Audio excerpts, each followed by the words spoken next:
বিদ্যুৎ মন্ত্রী মিথ্যা ভাষণ অবিলম্বে বন্ধ করো। সরকার জবাব দাও। বিদ্যুৎ পরিষেবা কেন ভেঙে পড়ছে?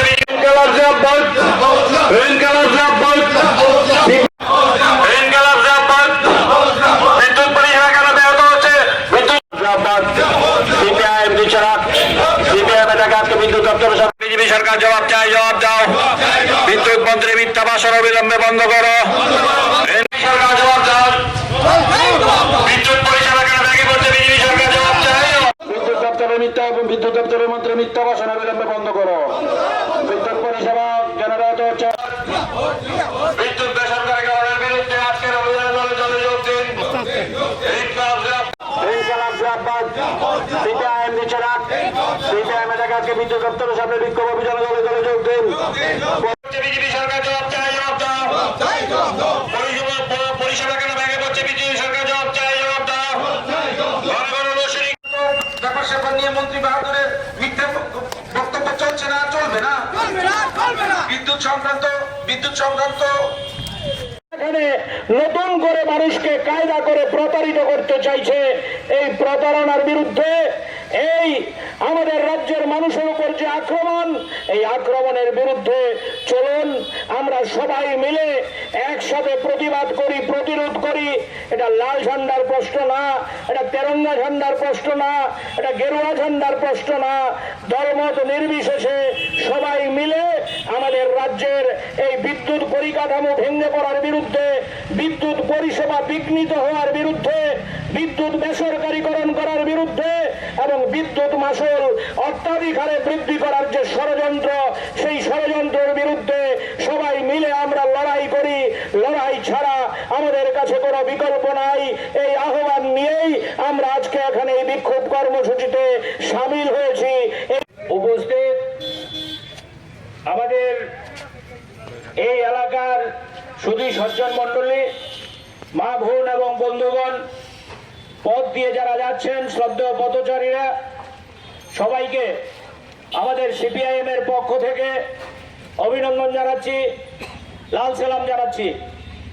আপনারা জানেন, প্রখর এই রৌদ্রের তাপের মধ্যেও আমরা সিপিআইএম এর পূর্ব আগরতলা, দক্ষিণ আগরতলা, মধ্য আগরতলা এবং শহর আগরতলা এই এলাকার বন্ধুরা জরুরি ভিত্তিতে আজকে আমাদের রাজ্যের বিদ্যুৎ দপ্তরের যে হেডকোয়ার্টার, এই হেডকোয়ার্টারের সামনে বিক্ষোভ কর্মসূচিতে সামিল হয়েছি।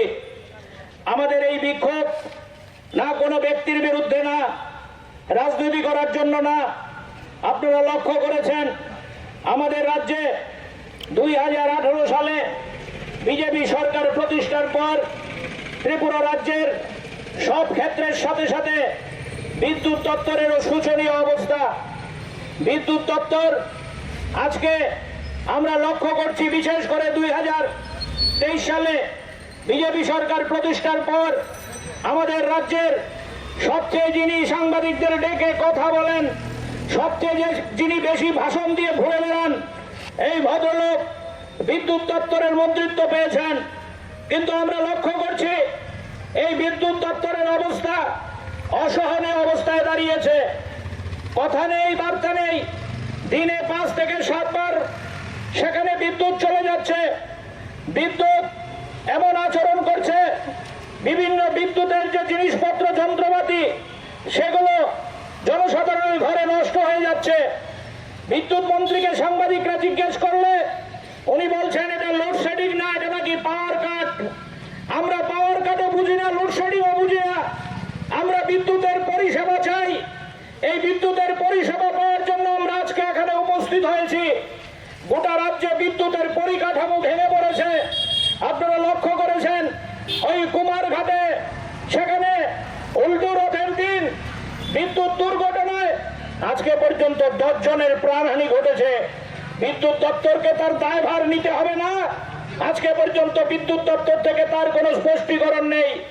ওই মনুতে বিদ্যুতের ট্রান্সফরমার ভেঙে নদীতে পড়েছে, মানুষের বাড়িঘর আক্রান্ত, মানুষ আক্রান্ত। বিদ্যুৎ দপ্তর নীরব ভূমিকা পালন করছে। আমরা লক্ষ্য করেছি, আপনারাও লক্ষ্য করেছেন। এটা আমার বক্তব্য না, আমি আগেই বলেছি আমরা রাজনীতি করার জন্য এখানে আসিনি।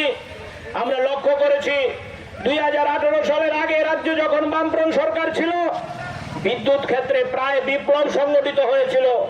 আমাদের রাজ্যে তৎকালীন বিধানসভার মধ্যে আমাদের বিধায়করা রাস্তার মধ্যে সাধারণ মানুষ লড়াই করে আমাদের রাজ্যে সেদিন পালাটানা প্রতিষ্ঠিত করেছিল। আমাদের রাজ্যে মনার চক প্রতিষ্ঠিত হয়েছিল। আমাদের রাজ্যের বর্মনা তাপবিদ্যুৎ কেন্দ্রকে আধুনিকীকরণ করা হয়েছিল। আমাদের রাজ্যে বিদ্যুতে স্বয়ংসম্পূর্ণ হয়েছিল। শুনলে খুশি হবেন, আমাদের রাজ্যের বিদ্যুৎ আমাদের দেশ ছেড়ে বাইরে পর্যন্ত সেখানে রপ্তানি করার অবস্থা তৈরি হয়েছিল এবং আমাদের রাজ্য বিদ্যুৎ থেকে সেখানে আয় করা শুরু করেছিল।